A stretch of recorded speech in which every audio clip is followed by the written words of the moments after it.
Et salut tout le monde, c'est Jonathan l'apprenti jardinier, j'espère que vous allez bien. Moi ça va nickel, je suis content, on se retrouve pour parler massif exotique. Alors j'ai reçu de nombreuses demandes pour avoir un petit suivi, qu'est-ce qui a été planté de nouveau, tout ça. Et je suis vraiment content puisque le potager c'est une chose que j'apprécie, la partie exotique en est une autre, le jardinage en règle générale. Et je ne tiens pas à m'enfermer dans cette case vraiment youtubeur, enfin j'aime pas trop ce mot, youtubeur potager comme ça, c'est quelque chose auquel je ne tiens pas. Et ma foi c'est avec grand plaisir que je vais vous parler de la partie exotique. Cette vidéo sera sûrement coupée en deux parties pour encore une fois la longueur, vous connaissez le blabla là-dessus, c'est trop long, donc je vais couper ça en deux. Et petit détail aussi, je ne vais pas rentrer dans les détails concernant les palmiers. Alors il y a une raison bien précise à cela, c'est que en fait je vous prévois une petite vidéo qui sera celle-ci un petit peu plus courte concernant les palmiers, où je rentrerai cette fois plus dans les détails. Je vous donnerai là juste les noms rapidement, mais je rentrerai vraiment dans les détails concernant les palmiers, parce que vous allez voir, il y en a pas mal qui ont été plantés et j'essaie d'avoir un maximum de diversité. Et dernier point, ça concerne l'entretien du terrain. Je vais être cash avec vous, je suis pas là pour vous vendre du rêve ou quoi. J'ai tondu juste hier, et il y a certains coins qui ont besoin d'un coup de débroussailleuse. Je ne l'ai pas fait. Le désherbage, c'est un petit peu le même principe. Quand je passe de temps en temps, je désherbe, mais pas systématiquement. Donc ne soyez pas surpris. Comme je vous l'ai dit, je suis pas là pour vous vendre du rêve. Je vous montre un petit peu le jardin dans sa réalité, c'est-à-dire pas très bien entretenu, soyons honnêtes. Si tu es nouveau sur la chaîne, n'hésite pas à t'abonner, tu as un gros bouton rouge en dessous, tu peux pas le louper, donc n'hésite pas à t'abonner pour suivre un petit peu l'aventure de ce jardin. Et qu'est-ce que je voulais dire aussi? Ah oui, du coup si tu débarques, tu n'as pas dû suivre les premiers épisodes, donc je te mettrai les liens dans la description, si jamais tu as envie de voir comment c'était à la base. Et bon, si tu n'as pas envie, je te fais un petit récap vite fait. Alors c'est une maison que j'ai achetée il y a un peu moins de 2 ans, en octobre exactement, ça fera 2 ans. J'ai eu plusieurs envies dans ce jardin. J'ai eu envie d'un jardin à l'anglaise avec des beaux rhododendrons, des hortensias. Et je suis quelqu'un qui ne veut pas avoir le jardin de monsieur et madame tout le monde. Et le problème ici, c'est qu'en Bourgogne, du moins, il y a des hortensias de partout. Du coup, ça me convient pas. Ensuite, j'ai voulu une forêt fruitière, un petit peu à la Damien Descartes, c'est tout ce qu'ils font, l'archipel, tout ça. Et mon souci à moi, après, ce n'est que mon point de vue, esthétiquement parlant, je trouve pas ça fou.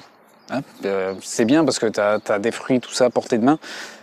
Mais c'est pas fou, et à côté de ça, je tenais absolument à avoir un coin exotique autour de la piscine, et au final, c'est ce qui est en train de me passionner à l'heure actuelle, et tout le jardin est en train de devenir exotique. L'idée du coup, c'est de prendre un petit peu de ces trois idées. Donc en majorité, le jardin exotique, vous l'avez bien compris, et récupérer un petit peu du jardin à l'anglaise, donc quelques plantes qu'on n'aurait jamais imaginé dans un massif exotique.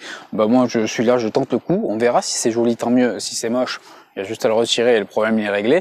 Et le côté forêt fruitière, donc avec des fruitiers peu communs, j'ai envie de dire, même si sur YouTube maintenant on en voit beaucoup. Par exemple, je vais te parler d'Asie minier de Feijoa. Je suis sûr que tu connais ces plantes-ci, du moins si tu es connecté un petit peu potager, l'archipel, Damien, permaculture, agroécologie, tout ça. Et en fait, j'ai installé ça et ma foi, j'essaie de mixer un petit peu mes trois envies. Avec ça, je te mets quelques photos de mon arrivée, histoire que tu voyes un petit peu le changement qui a été fait. Donc quelques photos, on avait tout simplement les gros arbres fruitiers et qui étaient en place. Et je te mets aussi une vue de Google Maps avant que j'arrive, c'était encore les anciens propriétaires. D'ailleurs, j'ai hâte qu'ils fassent les mises à jour. Mais je te mets aussi une vue au drone et tu verras le changement est juste fou. Du moins, j'ai fait énormément de plantations. Donc écoute, maintenant que tu as vu Google Maps avant, allons-y pour le maintenant.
Alors je me mets à côté pour que tu te rendes bien compte de la hauteur des choses. Je sais que sur YouTube, du moins en vidéo, c'est assez traître. On a du mal à se rendre compte des tailles, des hauteurs, tout ça.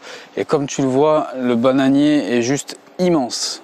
Alors pour ceux qui se demandent, ce bananier n'était pas là dans la première vidéo. Ceux qui me suivent sur Instagram le savent, Instagram et Facebook. C'est un bananier que j'ai acheté récemment à quasiment cette taille-là. D'accord?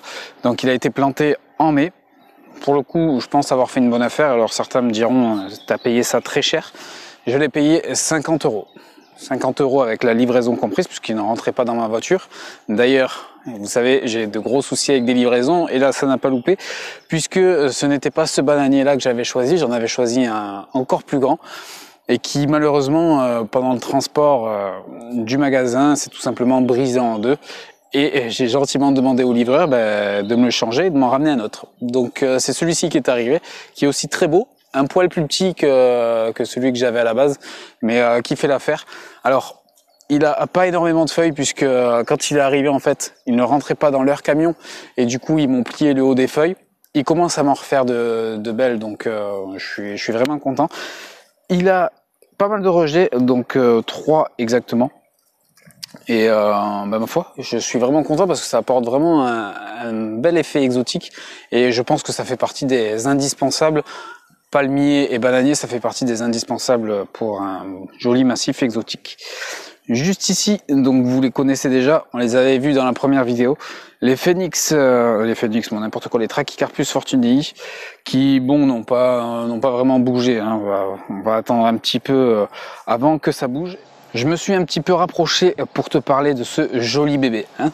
Cette chose-là, c'est un palmier, hein, je pense que tu l'avais très bien compris, mais il s'agit du Jubea chilensis. Alors en plus de m'avoir fait mal au cul par rapport à son tarif, il m'a fait mal au dos.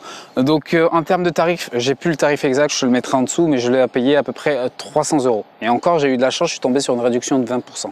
Hein, là-dessus, j'ai été très chanceux. Mais et tu verras que pour à peu près 300 euros, c'est pas si cher que ça si tu compares avec les autres tarifs sur internet, les autres pépinières, tout ça, c'est pas très cher. Mais pourquoi il m'a fait mal au dos? Comme tu le vois, c'est un sujet d'une certaine taille. Il était dans un pot de 70 litres, il fallait le déplacer depuis l'entrée du jardin. Je prenais le pot comme ça là, et je le faisais pivoter, une vraie galère. J'ai essayé de le faire rouler, mais clairement au tarif qui coûte, j'avais un petit peu peur de le manipuler et qu'il craque. Mais bon, il est là, il est magnifique. Il penche un petit peu, je l'ai reçu en mode tour de Pise. Mais ma foi, il commence à reprendre un petit peu sa posture classique, j'ai envie de dire, sa posture normale.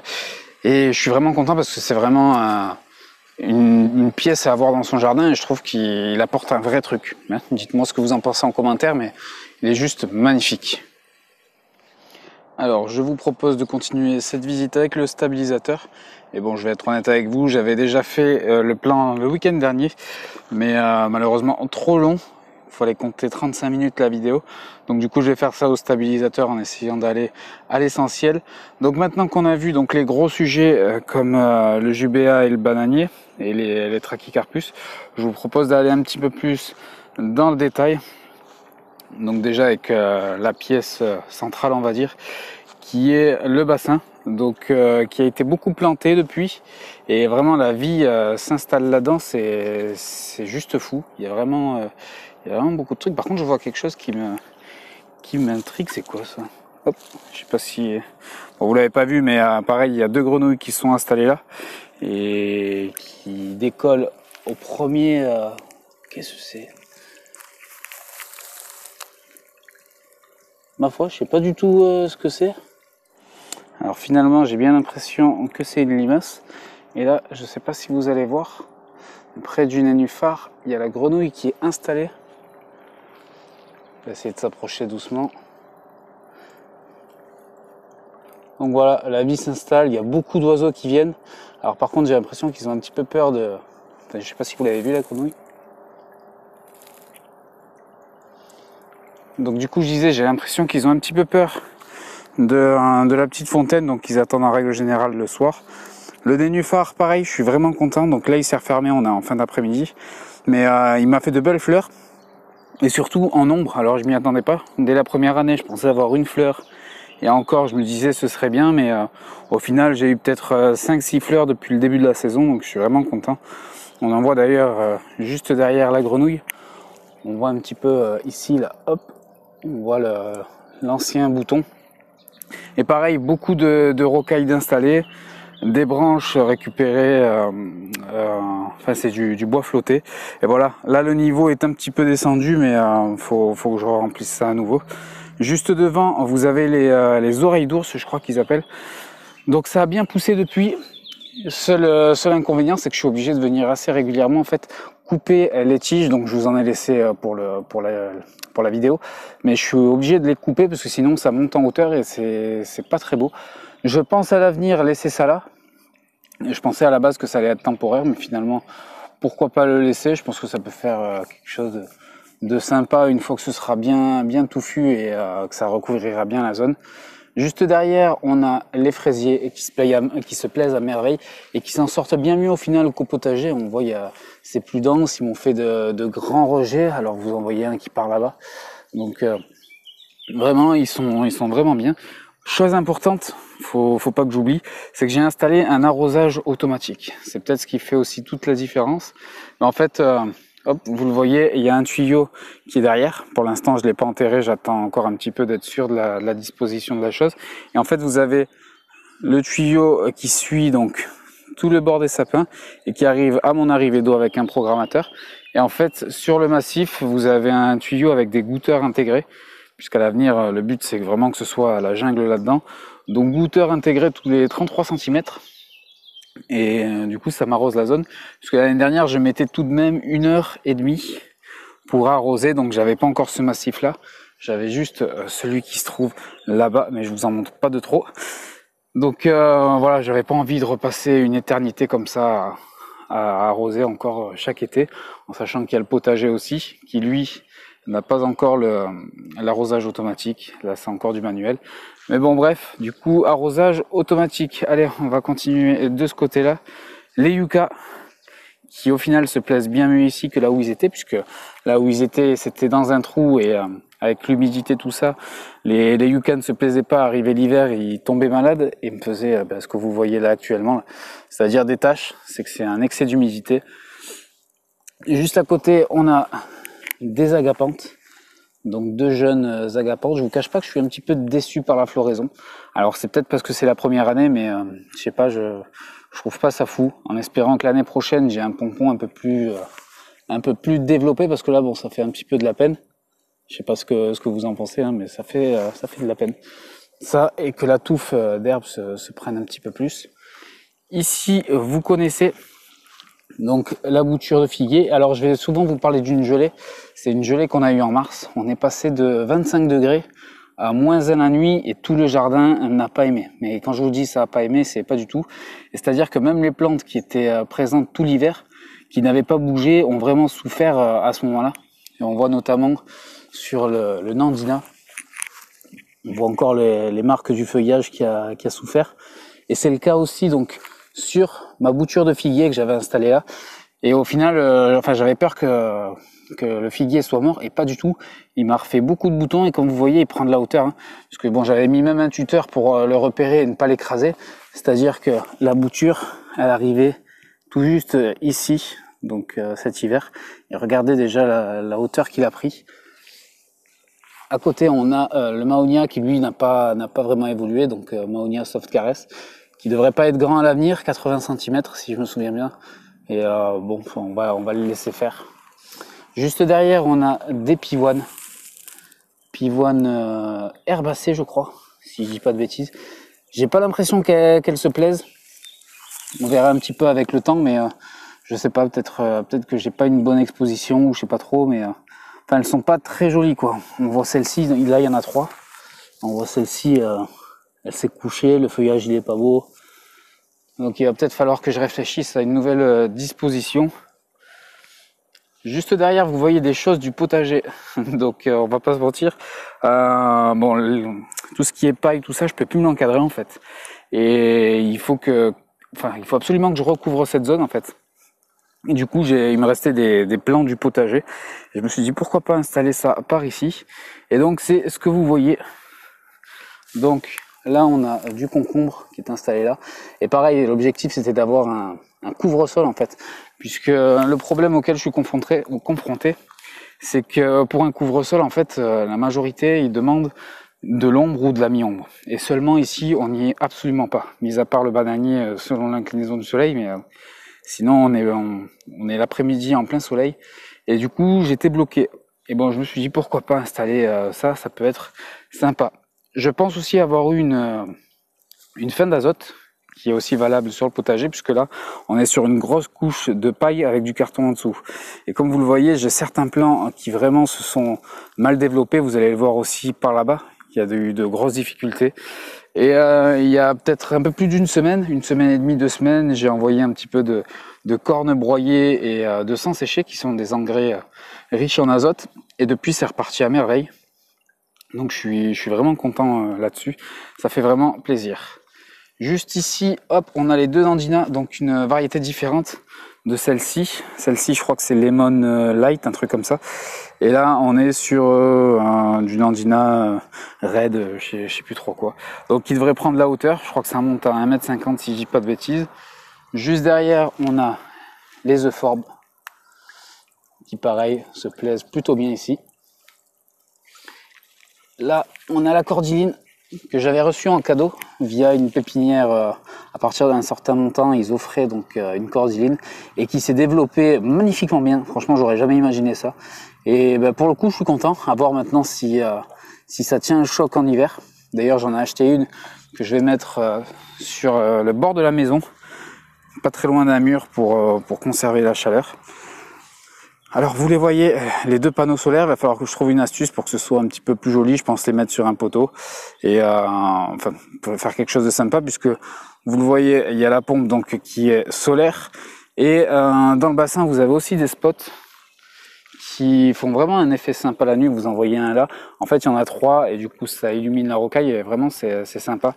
On a un spot aussi lumineux derrière qui éclaire les bambous, des spots sur les palmiers et de nuit, je vous dis, ça fait vraiment quelque chose de vraiment sympa. Juste ici, on a le Phornium tenax qui commence tout juste à se développer. Il était clairement à la traîne, j'en ai deux, j'en ai un autre par là-bas que je vous montrerai après. Et les deux sont à la traîne, mais bon, c'est des plantes tout jeunes aussi. Donc il faut pas que je sois trop pressé. Ici, on a de l'arôme. Alors j'ai fait l'erreur, ne faites pas la même chose que moi, mais d'envoyer en fait tout de suite l'arôme que j'avais acheté donc en grande surface, tout de suite en plein soleil, et clairement ça a pas aimé, puisque toutes les feuilles ont cramé. Là ça commence à repartir, donc de nouvelles feuilles qui démarrent, et bon, c'est rassurant, ça se plaît beaucoup mieux. Juste derrière on a le ricin, donc le ricin qui est toxique. Bon, moi personnellement, les animaux ne viennent pas sur cette partie-là, donc je peux me permettre, et j'ai pas d'enfant pour l'instant. Donc ricin rouge qui a bien évolué aussi et qui devrait faire 2 voire 3 mètres à la fin de la saison. Juste derrière, on a Colocasia. Alors j'ai plus le nom, je crois que c'est Pink China, je vous mettrai le nom juste en dessous, le nom exact. Et qui avait eu le même souci que l'arôme, et regardez, ça repart pareil à merveille. J'avais quasiment plus de feuilles. Et bon là ça se plaît, hein, puisque juste à côté j'ai le bananier, un bananier que j'arrose peut-être pas tous les jours, mais quasiment. Je viens avec mon petit arrosoir. Le Colocasia doit en profiter et ça adore l'humidité. Donc je suis vraiment content. C'est très rustique aussi, moins 10 si je dis pas de bêtises. Et enfin si vous le pouvez, mettez-en, c'est vraiment top. Juste ici on a le Végélia. Donc Végélia qui m'a offert une très belle floraison, vraiment. Une floraison rouge et qui apporte un vrai truc, surtout avec les Nandina qui ont un feuillage un petit peu rouge. Et comme vous le voyez, les euphorbes aussi ont un joli côté rouge. Et le tout, franchement, ça fait vraiment quelque chose de sympa. Ici, on a le clérodendron variegata, si je dis pas de bêtises. Ouais, c'est bien ça. Donc variegata. Je l'ai reçu, il était cassé. Vous le voyez, d'ailleurs, j'ai même pas coupé la tige. Bon, je pense que c'est un manque de sérieux de la pépinière, donc je donnerai pas son nom. Mais je suis content parce que depuis, il est bien reparti, il a bien poussé. C'est un arbuste qui devrait faire dans les 3 mètres. Et moi, ce qui m'attire, bon déjà, le feuillage, je trouve ça assez sympa. Surtout avec les euphorbes derrière qui ont à peu près le même style. Mais c'est surtout pour les baies que ça donne par la suite. Ça donne des baies un petit peu bleu violacé. Je vous mets une photo avec. Et vraiment, moi j'avais vu ça dans un des jardins qui est près de chez moi. Donc j'ai plus le nom en tête de ce jardin-là. Mais vraiment, ça fait des baies qui sont magnifiques et je suis resté sur le cul. Donc depuis, j'en voulais. J'ai une autre variété d'ailleurs qui se trouve juste ici. Hop, vous le voyez ici, donc un autre clérodendron. Celui-ci n'est pas panaché, donc pas variegata, mais qui se plaît aussi à merveille. On continue. Donc vous voyez un petit peu le tuyau que j'ai mis sous le paillage, mais à certains endroits il ressort. Donc les bambous, là on est sur du Fargesia rufa, qui ont l'air de bien se plaire, n'ont pas poussé plus que ça. J'ai eu quelques nouvelles cannes, mais bon c'est pas encore fou. Mais par contre à côté les campbell ont bien évolué, parce que là on est sur deux variétés. Donc pour rappel, hein, les Fargesia c'est des bambous qui ne sont pas envahissants, qui n'ont pas un rhizome traçant, et franchement c'est vraiment sympa. Donc ils ont pris pas mal de hauteur, regardez, ils ont même dépassé les rufas. Maintenant il faut que ça se densifie un petit peu, on verra ça dans le futur. Derrière on a les Fatsia japonica, vous voyez ici, avec la gelée dont je vous ai parlé tout à l'heure, ils ont aussi souffert, ils ont perdu tout le feuillage et redémarrent de la base, mais avec le manque d'azote, enfin je pense que c'est ça en tout cas, avec le manque d'azote qu'ils ont eu, le deuxième se trouve ici, ils végétaient clairement, et là c'est reparti. Après le coup de la corne broyée, du sang séché, ça repart à merveille, et je suis pareil, vraiment content. J'ai essayé d'implanter des choses du potager ici, et même souci, bon clairement c'est pas beau à voir. J'avais même mis une courgette pour vous dire, courgette jaune Gold Rush, et au final regardez, c'est vraiment pas beau quoi. Ça s'est pas développé ni quoi que ce soit. Derrière vous voyez là, hop, les petits rejets de fraisier qui redémarrent de là-bas. Je pense les laisser.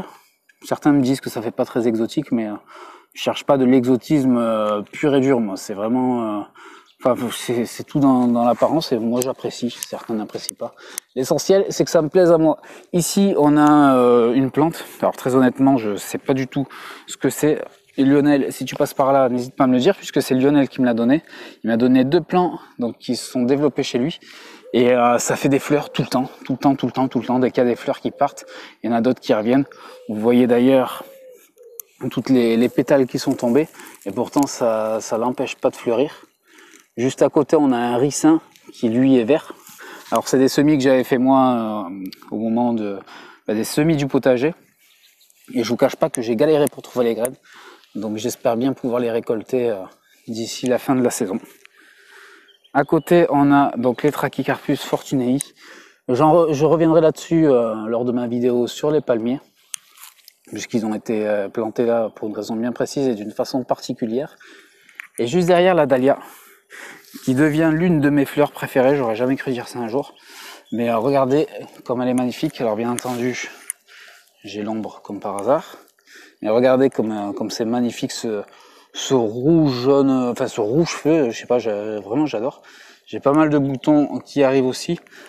Pour l'année prochaine, donc là cette année c'était un petit test pour moi.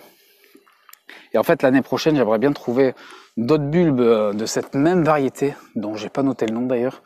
Mais en fait pouvoir en implanter 3 ou 4 assez proches, et vraiment faire un joli buisson, parce que bon là c'était, comme je vous l'ai dit, un petit test.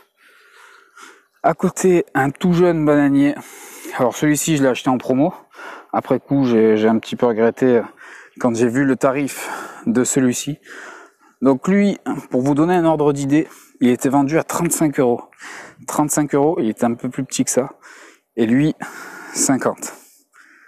Donc on est vraiment sur autre chose. Mais bon, moi celui-ci, je l'ai pas payé 35 €. Je l'ai payé, donc il était à moins 50%. Et en fait, il était plein de rejets. Donc des rejets, certains sont totalement morts et d'autres redémarrent. Et en fait, il faisait vraiment la gueule. Mais quand je vous dis il faisait vraiment la gueule, c'était dans l'abus. Donc je me suis dit, allez, pour 15 €, pourquoi pas tenter ça. Et bon, il redémarre, il se développe. Et ça fait plaisir. Juste ici, on a le deuxième Phornium tenax, qui pareil se développe. Et derrière, on a Tetra Panax qui lui aussi avait souffert de la gelée et redémarre à merveille. J'ai eu peur aussi que ce soit mort, mais pas du tout. Je suis vraiment content. Juste ici, vous voyez des algues. C'est des algues que je retire du bassin. Bon, c'est bénéfique pour le bassin, mais quand il y en a de trop, je préfère en retirer un petit peu. C'est riche en azote et tout. Donc vraiment, c'est très bon ça pour les plantes. À côté, vous avez les artichauts. C'était les artichauts du potager que j'ai déplacés ici. Alors, ils ont triste mine, on va dire. Mais c'est normal puisque bon, ils n'ont pas aimé le déplacement. Et au final, bon, ils m'ont quand même fait des pompons. 3, vous les voyez. Et bon, je suis content aussi là-dessus. Maintenant, il faut que ça se densifie, il faut que ça ait plus de feuilles. Et que ça me fasse quelque chose de sympa. Ici, on a l'érable. Donc l'érable, j'ai plus le nom, Atro purpurum. Donc, j'ai pas l'impression qu'il soit très bien. Alors, peut-être trop de soleil. Faut que je regarde ça. Et en fait, vous le voyez, j'ai carrément une branche qui a disparu. Donc ça, pareil, c'était lors de la gelée à -1. C'est quand même fou de se dire qu'un -1 a eu raison de pas mal de plantes.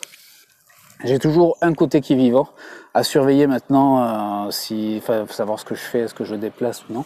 Ici, vous le voyez, petit couvre-sol de plein de soleil. Donc c'est de la patate douce. Je tente ça, on verra un petit peu ce que ça donne dans le temps. Ici, un second yucca qui, pareil, s'en sort bien mieux qu'à son emplacement d'origine, en sachant que je l'ai juste séparé. Hein. C'était un seul et même yucca. Et du coup, j'en ai fait 2. Ça a l'air de bien repartir, c'est nickel. Ici, on a un fuchsia que j'ai eu en cadeau, qui a été installé ici récemment. Et juste à côté, on a une dahlia. Donc elle a eu un petit peu plus de mal, puisque les limaces se sont régalées de son feuillage. Au final, il a fallu que je fasse ma technique de la bouteille. Et depuis, il a pu démarrer. Et une fois qu'il avait assez de feuillage, j'ai retiré la bouteille. Et depuis, ça va beaucoup mieux. Mais vous voyez la différence avec l'autre, en sachant qu'ils ont été plantés en même temps. C'est le jour et la nuit. Juste ici, on a l'arbousier. Pour ceux qui se souviennent, quand je l'ai planté donc l'année dernière, il arrivait ici, puisque j'avais du mal à le voir avec le paillage. Et regardez maintenant comment il a poussé, c'est juste fou. Il a doublé de taille en l'espace de quelques semaines. Et vraiment, je suis content. On a encore ici de la patate douce. Et là, le laurier du Portugal, qui a du mal, hein, mais très clairement beaucoup de mal. Alors est-ce que c'est parce qu'il était en pot trop longtemps? Je sais pas trop, puisqu'il était en promo et c'est pour ça que je l'avais acheté. Mais je pense que pour lui, c'est pas très bon. Et juste à côté, pour finir, on a cette plante qui m'avait été donnée et qui était destinée à la poubelle d'une grande enseigne de jardinerie. Et regardez, ça repart parfaitement. Hop, et juste à côté, certains reconnaîtront, d'autres non. Il s'agit de la betterave, parce que j'essaie d'implanter des choses du potager par ici. En déplaise à certains, hein, je sais qu'il y en a qui sont pas fans des plantes potagères dans le massif exotique, mais bon, moi ça me plaît, c'est l'essentiel. C'est des tests que je fais, on verra un petit peu ce que ça dit au fur et à mesure des semaines.